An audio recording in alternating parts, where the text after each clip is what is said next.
नमस्कार। अपन देख रहे हैं ये आज वेरी एलपीडब्ल्यू बेबी यानी टाइम से बहुत कमज़ोर हुआ बच्चा है। एलपीडब्ल्यू लो बर्थ वेट ये बेबी है।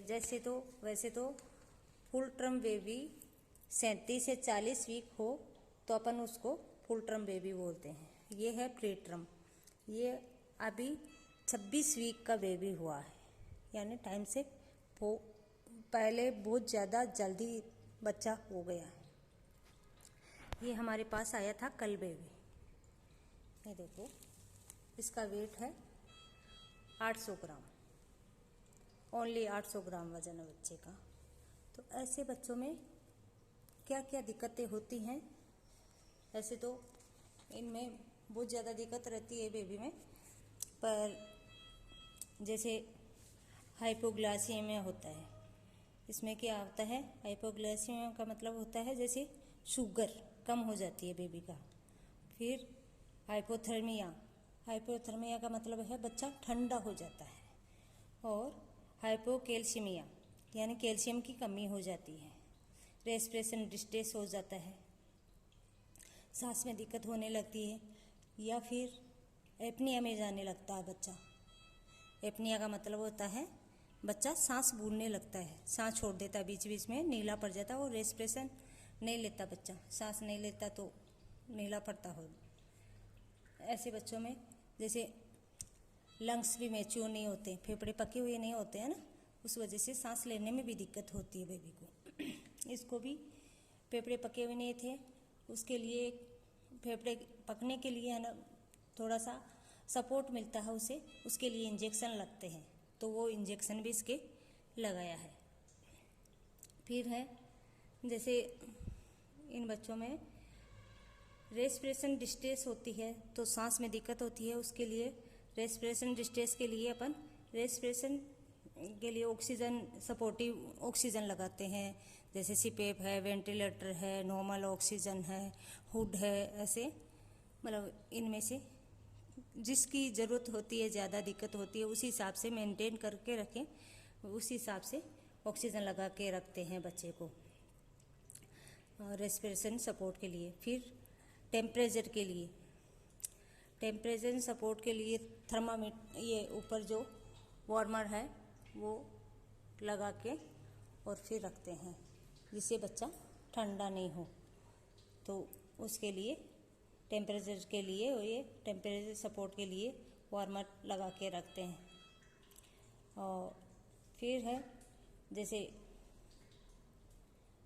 मेटाबॉलिक के लिए इसको आईवी फ्लूइड दे के रखते हैं अपन। आईवी फ्लूइड देते हैं। और कैल्शियमिया के लिए जैसे कैल्शियम वगैरह वो देते हैं, तो उससे बच्चे को कई बार कैल्शियम की कमी होती है, उससे तान भी आने लगती है बच्चे को, तो उसके लिए कैल्शियम डालते हैं। और वह आईवी फ्लूइड देते हैं, उससे शुगर मेंटेन रखने के लिए, शुगर के लिए वो लगा के आईवी फ्लूइड रखते हैं उसके लिए।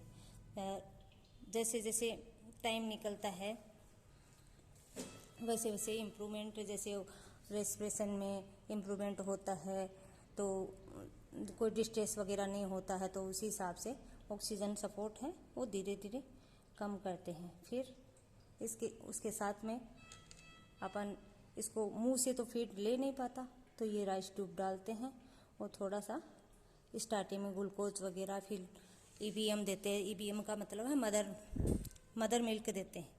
माँ का जितना भी मिल्क निकलता है, येलो वाला जो निकलता है, पहले गाढ़ा मिल्क होता है, उससे बच्चे में इम्यूनिटी पावर बहुत अच्छी आती है। उसके लिए ईबीएम यानी माँ का दूध जो आता है वो अपन बच्चे को राइस ट्यूब डाल के उससे पिलाते हैं। ये बहुत ही प्रीमेच्योर बेबी है, बहुत टाइम से पहले हुआ है, बहुत कमज़ोर है, वज़न कम है, ओनली 800 ग्राम वज़न है बच्चे का। वैसे हाथ पांव मूवमेंट कर रहे हैं, जैसे बनावट में सब कुछ है इसके, बना हुआ हाथ पांव सब है, अंग पूरे बने हुए, पर मैच्योर नहीं है, पके हुए नहीं है। तो जैसे जैसे इनके ऑर्गन्स हैं उनमें बेबी बाहर आने के बाद में खुद को काम करना पड़ता है, जैसे तो उसको दिक्कत होने लगती है। इसके लिए अपन हर चीज़ का ध्यान रखना पड़ता है। और जैसे जैसे इम्प्रूवमेंट होएगा, फ्लूइड भी पहले स्टार्टिंग में फ्लूइड कितना देता है इन बच्चों में, जैसे प्रीमेच्योर है तो प्रीमेच्योर में लगभग जॉन्डिस भी आने का चांसेस रहता है। जॉन्डिस यानी पीलिया आदमी, तो पीलिया के लिए फोटोथेरेपी लगाते हैं। एपनिया में नहीं जाए उसके लिए ऑक्सीजन लगा के रखते हैं, उसी हिसाब से ट्रीटमेंट करते हैं बेबी को। और फीडिंग का ध्यान रखते हैं, जैसे एनजी से फीडिंग स्टार्ट करेंगे। राइस ट्यूब डाली है, ये राइस ट्यूब डली हुई है इससे। और नॉर्मल बच्चे की जैसे केयर का स्पेशल ध्यान रखना होता है। इसका सर एक साइड में नहीं रखे, थोड़ा थोड़ा घुमाते रहेंगे, कभी इधर कभी उधर। पीछे रेस नीचे जैसे हगीज पहना के रखते हैं तो उसके रेस वगैरह नहीं होने चाहिए, उस चीज़ का ध्यान रखना है। बेड सोल नहीं हो जाए उसके लिए अपन ये सॉफ्ट रखें, तो इसके लिए कॉटन लगा के रखिए। बेड सोल हो जाते हैं तो भी दिक्कत हो जाती है बेबी को। और जैसे ऐसे कमज़ोर बच्चे होते हैं उनमें बहुत सी दिक्कतें होती हैं। चलो अगले वीडियो में और बताएंगे आपको। धन्यवाद। जैसे मेरा वीडियो आपको अच्छा लगे तो ज़्यादा से ज़्यादा अपने जानने वालों को शेयर करें। धन्यवाद।